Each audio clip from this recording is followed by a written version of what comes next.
Welcome to the Fintech One-on-One podcast, episode number 377. This is your host, Peter Renton, chairman and co-founder of Fintech Nexus.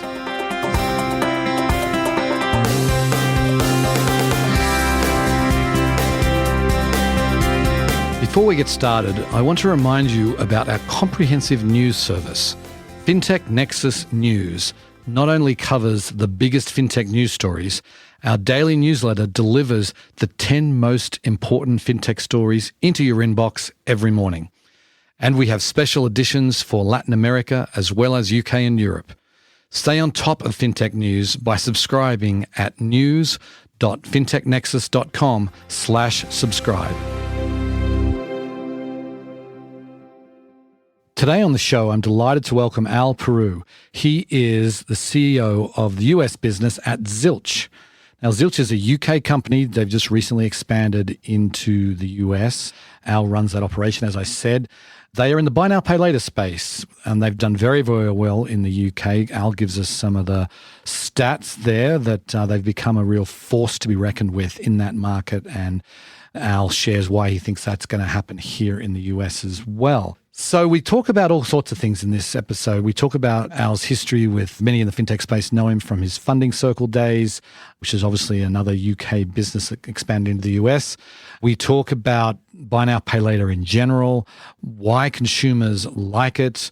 We talk about, obviously, the Apple movement into the space. We talk about the Klarna deal, which just recently announced. We talk about what the future holds when it comes to buy now, pay later, and much more. It was a fascinating episode. Hope you enjoy the show. Welcome to the podcast, Al. Thank you, Peter. Thank you for having me. Okay, great to see you. And let's get started by giving the listeners a little bit of background. I mean, we met, 10 years ago now at the first Lendit event in New York City. But why don't you give the listeners sort of a bit of your career story to date before Zilch? It's almost amazing to believe it's been a decade. Right. And all that's happened.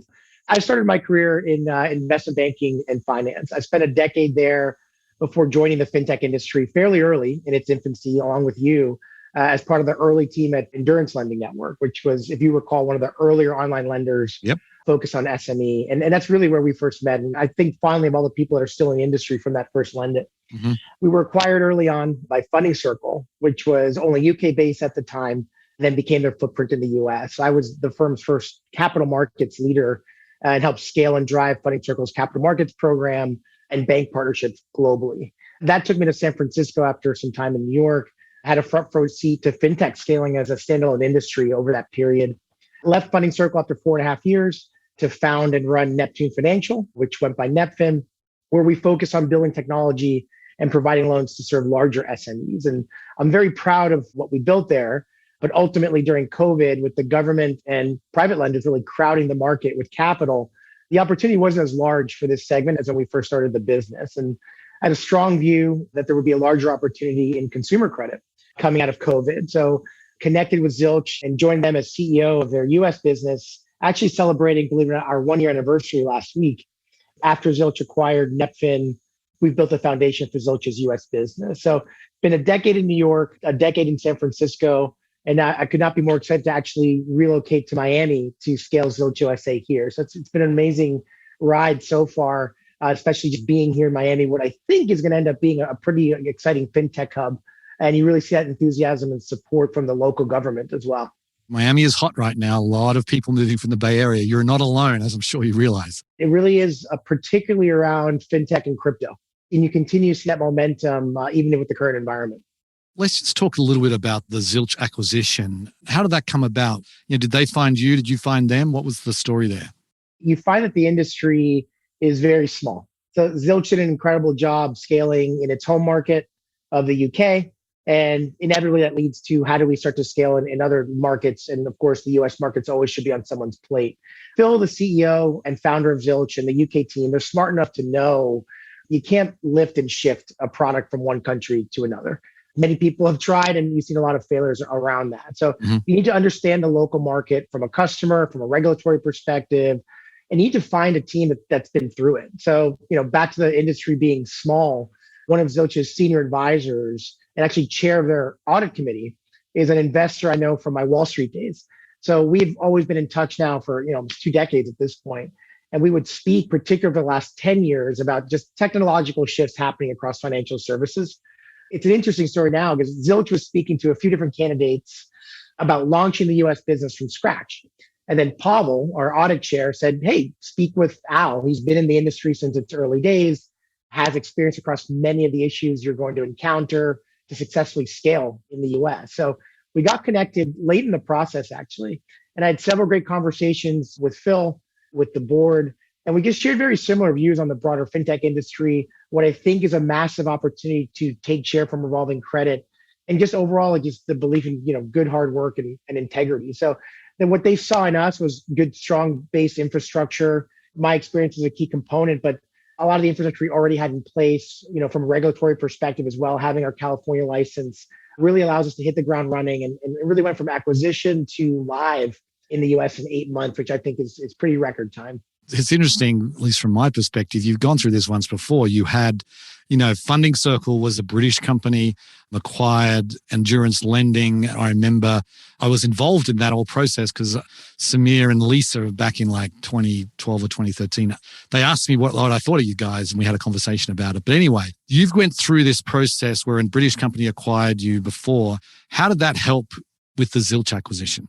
As I always say, history may not repeat itself, but it can rhyme very often. And especially in this case, like what are the odds really to have a second time where I'm part of a fast growing fintech headquartered in the UK, acquires my company to establish a foothold in the US. So probably not a week goes by where I find myself saying, hey, we tried this, either from a marketing perspective or staffing teams a certain way, types of meeting cadences, and it didn't work. Or we tried certain things and it was very successful. So let's apply it. And a lot of it cuts through some of the initial assumptions someone may have scaling a successful product in a different country with, if it ain't broke, don't fix it. And what you find is, wait a minute, where is the customer different? Where are the nuances culturally, regulatory wise? So it really gave me personally a leg up, but it really is not a week goes by that I don't have something to apply. And then from a capital markets perspective, it's nice to see some of the same people and firms still very heavily involved in the space. And we saw a lot of them at FinTech Nexus this year. And it really was interesting to see what I would call a homecoming event in a way at the conference. Right. But it was nice to see individuals either at the same firm or they've moved firms, they started new firms or at new places. A lot of it was you leverage a lot of the relationships I had already built. We're applying a lot of that here as well. And then probably just, navigating British culture and the time difference. It was very easy to just slip right into it. Even the slang terms, a lot easier the second time around. Right. Plus easier from Miami than San Francisco, right, with the time difference. And that was one thing we had discussed. I said, look, I really want to move. And they said the same thing. It's what I always think about from a productivity perspective. I think we did a great job at Funding Circle, but you can't deny the fact that like an 8-hour time difference versus a 5-hour time difference, it does cut into some of that productivity time. It's definitely something that was on my mind. And we made clear, like, how do we make this happen on the East Coast? And was lucky to make sure Miami was up there, and it's really worked well. Right. Okay, so let's talk about Zilch. Maybe just start describing the product in the UK and how it's been successful there. And then second part of the question is, are you launching the same product here or how is it different? Zilch overall was founded in 2018. It's a payments company focused on creating innovative products for consumers to manage cash flow responsibly, right? The UK business went from 0 to 2.5 million customers, which is roughly about 6% of the adult UK population in about 2 years, which really says something. And they've achieved this growth much faster than the majority of the fintechs out of Europe. While things often aren't identical, and as I mentioned earlier, you can't lift and shift products like this necessarily directly from one country to another. There's a lot of similarities. So both in the US and the UK, we offer what we believe is the best parts of a debit card and the best parts of credit in one product. So you can use our card wherever MasterCard is accepted. So you shop wherever you want. And we offer a pay in one solution where the customer earns cash back. Then we also offer a pay in four solution where the consumer pays the balance in installments over 6 weeks. The success of the UK is something we do believe we can achieve here. It was exciting to partner with Phil, just given his background. And it's not really talked about enough, but he actually built and scaled technology and payments companies in his native South Africa that actually spanned the African continent where he played a key role. Can we just maybe dig into the product a little bit? If someone comes along to Zilch today, do you get a debit card and do you control it with the app? I mean, how do you decide whether you pay it up front or you pay it in four? I mean, what's the process? So you link your bank card to what becomes your Zilch virtual credit card. Right. And that virtual card is a static number, which is something to be excited about. I think a lot of other competitors have a one-time use card. And what we want is to really be a top of wallet solution. You want to buy a coffee, you want to buy lunch. It's not about being at that point of sale. We see it as a clear solution to be that daily card that you use. You can select very quickly in the app, do you want to pay in one or do you want a cash flow management solution and pay in four? Either way, you're swiping that same exact card that has that same number on it anytime you use it. You said it's a credit card, a virtual credit card, so it sits in your Apple wallet or your Google Android wallet or whatever. Like, what's the credit check like? Who are you targeting? I mean, I would start with actually saying I think traditional BNPL focuses on e-commerce, right? Or our larger target market is really all of retail. And what we're finding right now is about 45% of our customer base is between 25 to 35 years old.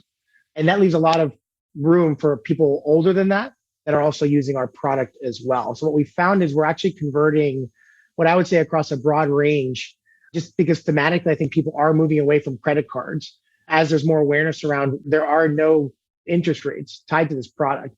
What you'll see is around Klarna, their average customer uses probably them 12 times a year. Affirm is probably in the single digits. And with Zilch, our customers are using it right now in the UK about 86 times per year.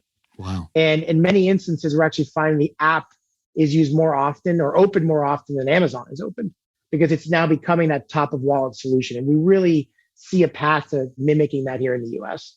Okay. So then how are you trying to get to top of wallet? Because is it the flexibility between paying it in full versus paying for? And I imagine you get it's a credit card, right? So you get a monthly statement. How are you getting to top of wallet? Yeah. So it's not a credit card. It's about paying over time. So it's a loan that you pay over 6 weeks. Okay. But what we found is, again, people are looking for that cash flow management solution where I think we've had success. And I think it's where we started, we could have followed everyone else going direct to merchant and trying to be that solution. But what Phil decided, and credit to him, was really DTC was just a much smarter area to focus given the overall market size. And ultimately, from a unit economics perspective, there's a lot more possibilities for us to be more consistent in revenue if you really give somebody a solution they want. So said another way, I think being a button at the checkout just always seemed like a commodity to us. And I think you're now seeing that perspective validated, especially with Apple copying our approach, not Klarna's or Affirm. You get to top of wallet by offering a better way to pay over time, or for those consumers that really want to pay now, offer them a cashback solution that is competitive with other cards that are out there. I think there's two major problems with the merchant model, which is different from ours, which is just here is a card, a MasterCard, use it wherever you like. One is you see all that competition now. So these point of sale solutions, they're competing against each other for the same merchant deal. It's crowded. Yeah. And that oversupply, it just inevitably leads to reduced economics as they all kind of undercut each other to win that deal. You're also seeing another problem. In order to compete with merchants' expectations and win the mandate, those expectations have evolved than from those early days of a decade ago. So you're seeing these point of sale providers, they're signing SLAs and they're saying we will approve a certain threshold of customer, regardless of the macro environment we may be entering or what that customer formula may be. So that's going to impact their economics no matter what. So we are under no pressure from the retailer to lend. Right. Like the cashback rewards, are you going to retailers and doing specific deals for that, or is it just cashback for everything? It's cashback for everything. Okay. And then you can apply those rewards to subsequent Zilch purchases. Gotcha. Okay. You did mention Apple, and that was announced, I think it was a couple of months ago now. But as you say, they've copied you. They didn't copy Klarna or a firm or whatever. So, Apple, obviously, I think they're still the largest company on the planet. They're right up there anyway. How does a small company like you guys compete with Apple that have control of hundreds of millions of customers' wallets? Yeah, no, we always talk about what is the precise number of iPhones that are in circulation. So you think about that, how does this stack up and how do we become a competitor? But I think just taking it from a few different angles, but I think you have to welcome Apple. It's good additional education and validation it brings to the path that we selected over others. Hmm. They could have done anything in the world and they did Yeah. what we're doing. Our view is one of everyone's talking about Apple being, a category killer or another solution. But what I'm surprised no one's spending more time on it is talking about the magnitude of the problem. You really do have a lot of credit card debt out there. These consumers are saddled with it. They're paying 140 billion plus a year across the US and the UK in fees. And it is solutions like ours, it's solutions like Apple's to chip this number down. So I actually think of it as when you think about the magnitude of the actual revolving credit market, it's actually going to take a lot more apples and zilches to solve this problem, even with both of us. Right. And look, I think while I'm always happy to be associated with a great brand like Apple without question, I think it is important to remember the hype when the Apple Card launched. And that was supposed to be the credit card killer. I don't want to be precise on the numbers, so I'll probably be incorrect, but I know it's been a few years now, probably like 4 years. And you're still sitting on a low single digit, maybe 2% of the population in the US is actually using the Apple Card. So this may be a similar path. Yeah. And the reality is that other credit card companies are still doing very, very well. The thing about it that strikes me is that consumers like this product. They want this product. You see polls that people say they like it more than they like credit cards. So I feel like what the early pioneers did in the space, the Afterpays and Affirms and Klarnas did, is they educated the market. And now you've come in, it seems like, and you've got a market that knows what paying for is all about, likes it, and wants more of it. So I feel like timing-wise, it doesn't seem like you have to do any market education anymore, right? That's a good way to put it. We give a lot of credit to what we politely call BNPL 1.0. They did a lot of the heavy lifting. We just innovated a bit more and said, wait, what is the real solution people want? I feel very strongly the consumer wants control. They don't want to have to go to this checkout and a clunky experience. It's here's a card, use it wherever you want. Are you going to launch a physical card? I mean, it's interesting you said you're just starting with virtual. Is that on the roadmap? And the people asking for it? We're starting to see some people ask for it. So it's never something we say no to. I think initially we see a lot of good adoption with the virtual card. In the US market in particular, where so much is done offline, it is something we think about a lot. Right. Okay. And so what's your business model? Is it primarily like sharing interchange? I mean, you don't have the merchant focused BNPLs. How are you making money? Probably the most important question these days. Right. So I think, and it's an important distinction because it was a choice we made not to go down the route of being point of sale or partnering with the merchants at scale. I think since Zilch holds the relationship with the customers, retailers come to us and compete for our customers, which is a complete reversal of the relationship that other payment providers, frankly, don't have with big brands. It's more akin to almost like a Meta or a Google type situation where they come to you because you have the eyeballs. And Zilch earns interchange, right? We also earn commissions from retailers' marketing budgets. Those are really the two direct ways we make money. But we really see ourselves building a business with unit economics and staying power of some of these larger brands like Amex and Capital One, which we absolutely admire and hope to emulate. Retailers are paying the cost of credit and the rewards instead of the customers. Right. Got it. One of your core competencies, your expertise is in the capital markets side. It's what you did at Funding Circle. Where's the capital coming from for the loans that you're providing to these consumers? So currently we use a combination of our balance sheet and we also have a lending partner in Goldman. I think it is worth noting, and we saw a lot of these people at FinTech Nexus, and I consider them all friends now. Like you've created a community, Peter. I'm still seeing a lot of demand in the credit markets. I think how I would describe our product is short duration, small balance consumer assets. So, we will look to bring on additional partners as well. Right. And given the payback time, and it cycles really quickly, you don't need like a multi-billion-dollar line to do huge amounts of volume, right? There's big benefits with that. And you nailed the first one, which is we don't necessarily need as much size. You also, the turnaround quickly, you have a lot of performance history very quickly as a result, which is something that I think in this environment, particularly a lot of these investors want to see. How is your performance so far in the US? It's early days. We're very happy with what we're seeing, but it's too small a cohort. Like we literally just started 2 months ago. Right. So you'll start to see us really ramp up into the fourth quarter. Yeah, fair enough.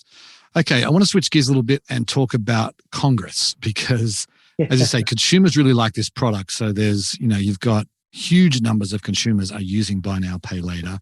Yeah. Sometimes they can't make payments and they're getting into trouble. Some people in Congress are saying we got to put protections in place. What do you think Congress should be doing here? Anything? Of course. It is funny though, you see the articles about the missed payments, but not where we created a solution for someone that needed to pay for, a flight or food, or a lot of this feels probably what you've felt in a way, like it's similar to online lending's early days years ago. So it feels like what's old is new again a bit. In a similar vein, it's important to remember a couple of things. One, there's a lot of protections already in place, at the state and federal level, given we offer consumer credit and we partner with a bank, in our case, Cross River, to issue the loans. But that said, we were first to get an FCA license in the UK. We were very early to get a California lender's license. Like I definitely come from, and our culture is one of compliance and making sure we're never on the wrong side of the law. Cross River has many requirements which we comply with as well. Credit reporting, I think, is going to be an important one. That will be here soon, and we welcome it. We signed a global partnership with Experian to lead the way to report on these types of transactions, both in the UK and the US. That's something that we should be doing. I think overall, it shouldn't be lost that I think this is a positive solution for consumers relative to overdraft or payday lending or, frankly, credit card balances that charge egregious interest rates. What I hope is heard or demonstrated is you see what is a greater access to additional financing options. We give cash back when you pay in full. There's no interest to the consumer. And we also put personal spending limits in to protect the financial well-being of the consumer. So I think these are things that we hope to build more awareness on with the regulators, with Congress. We try to spend some time there. There's some affinity groups like the Financial Technology Association that's done a great job of trying to build awareness for all the ways that we are a very good solution for many consumers. Right. I want to talk about the Klarna down round, which is where we're recording this on July 12th, which was yesterday, that Klarna announced they closed the round, $800 million, went from $45.6 billion valuation down to less than $7. And clearly the public markets reflecting Affirm's, Afterpay obviously part of Block now, but so we don't know exactly what they'd be worth if they were still public in their own right. But we have Affirm as a comp and they're down dramatically from their highs. What do you think that says about buy now, pay later in general? I'm not sure it says something necessarily in general, although you can't ignore it, or the broader risk-off sentiment, frankly, across the broader tech industry. I'm very excited they got the round done. They're a good business. There's very strong metrics, particularly over a decade. We're never rooting against people to fail in that sense. But we also know that there are issues with the point of sale model, which I discussed earlier. Right. And at the same time, I can't comment directly as I'm not in the business, but I do think it does say something to see smart investors provide them with what you have to admit is a meaningful amount of capital. It's $800 million. That's a lot you can do with that, given their experience. I don't think it's a direct reflection on the opportunity in BNPL. As you mentioned earlier, consumers really love this product. It really becomes, how do we cut through this turbulence at the moment and continue to focus on the real competition, which is the credit card market, and just offering better alternatives for the customer to continue to come to us versus carrying balances that charge them interest. Right. And then we should also say that, you guys are in the news fairly recently about you added another $50 million to your Series C and you kept your valuation steady. That's an up round in today's comparison world. In today's world, yes. Yeah. Tell us a little bit about that process. How involved were you and what were those conversations like? It's very exciting to see the validation from investors. And I think it speaks to a bit of what our model, and again, the differentiations of what we're focused on, especially in the face of our perceived competition being down like high double digits, right? So I think overall, just to give you a bit of the context, we've been speaking with investors, many really starting to actually ask about our metrics as well. I think in this environment, investors tend to, I'll use the word scrutiny, right? They want to dig a little bit deeper and want to see your metrics in a way perhaps they wouldn't before. What I think they saw from us, as I mentioned earlier, just the utilization is just off the charts. We're transaction margin positive when the customer comes back. And we are seeing that massive use in the UK. So you couple that with, essentially being live in the US on record time and cutting through all the infrastructure you have to put together. It's something where we've been speaking to them almost informally, as one does, and they start to see the metrics. They see the difference between DTC versus merchants. And you see the parabolic growth we've seen in the UK and the utilization there versus our competition. I think a lot of those things start to look like tangible success, particularly in this market. Right, right. Yeah, makes sense. One question I forgot to ask earlier, though. You give people a limit, right? I imagine they don't have a $25,000 limit for this thing. What's the range of limits that you're approving? You start out with anywhere from $50 to $1,200. And then what we typically look at is, again, is affordability. It really matters to us. Like, we want to make sure that, like, if you're taking this product on, it's because this is something that you can afford. Right. Like you're underwriting based on what exactly? So we look at various different items across your financial history. We do a soft pull on your credit. We want to understand income. We want to understand, again, like, your spending habits to make sure this is something that fits into your budget. Okay. I have a couple more questions before we close. What I'd like to do is, before we talk about Zilch, the opportunity for Zilch, I'd love to get your perspective on the buy now, pay later space. And I mean, it's already pretty large. How do you see this playing out over the next decade? Do you feel like it's going to make a meaningful impact on credit card volume? Where is it going to end up, in relation to credit cards? Look, it's a great question. It is still early days. Some of the companies have been around some time, but Amex has been around decades. We think about a company in the fintech space being around 8, 9 years, and we think it's a long time. But the reality is, like, the industry, it's been reinvented a bit, right? This is a bit of a shift on layaway. It's layaway for next generation. You start to see what's possible in the near term. I'll kind of break it into two chapters. I think chapter one, inevitably in the current environment, you'll start to see there's some consolidation and then some new players actually enter the market on the shoulders of what was done by the 1.0s. But inevitably, we have found a product, again, is something that is very consumer friendly, easy to use. And I think particularly as you start to see more data from these consumers, there is the ability to extend additional credit, extend term. What we've done, I think, is build that better mousetrap around how do you generate your revenue, and what are all the ways you can generate revenue that isn't interest and Right. fees on these consumers. So it's very difficult. I just don't see a world where the credit card companies can really walk back what they've built over Right. decades. I do see an environment, particularly over the next decade, where you're going to see some major winners. You will see some considerable consolidation, I think, over the next 12 to 18 months. But ultimately, the idea of paying over time in an interest-free way, where we can generate revenues in other avenues, so the consumers are taking the brunt or the pain, is something that I don't know how that goes away at this point. Right. And you did say something earlier around awareness and understanding. I think there's good penetration. I think there is education there, but there's still whole swaths of the market. I think we're going to see different segments start to sprout up as well. Like, this can and should be a credit building product. Are there pockets of the population that simply are credit starved or don't have the proper access to credit? And this is really the solution that they should be working on. So last question, what are your plans for Zilch? I mean, obviously you've got one product right now. Do you sort of hinted that maybe there's something else that could happen down the road? But I'd love to get sort of your plans and what you're intending to do here. It's just the beginning, I think, for the company globally. I'm proud of the growth we've seen in the UK and very early days here. Business done, as I mentioned, extremely well in the UK, where we've penetrated 6% of the adult population. US is, I don't want to misspeak, but probably 7, 8, 9 times the size. This is the largest consumer market in the world. So when we were putting the model together, we said we wanted to target 4 times the pace of the UK. And I'll just kind of say we're ahead of that budget at this point. So I especially think this, high inflationary environment puts Zilch in a great position to capture market share across non-discretionary purchases. This shouldn't just be a solution for discretionary spending. It's how does this become more of your day-to-day? What are the different products, or how should we tweak the product to become that solution for not just these demographics I described earlier, but across the entire spectrum?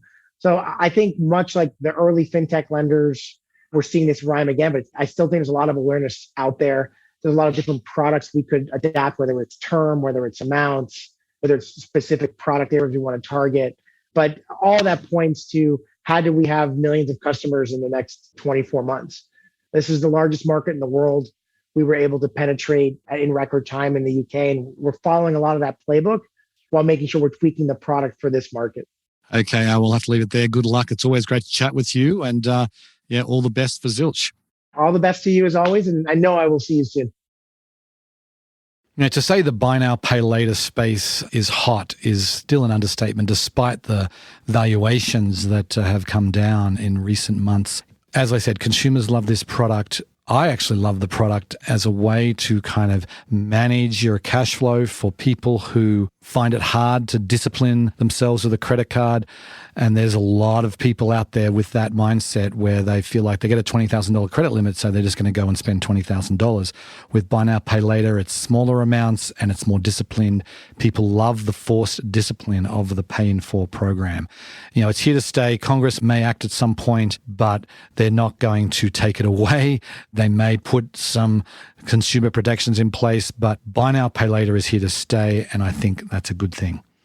Anyway, on that note, I will sign off. I very much appreciate you listening, and I'll catch you next time. Bye.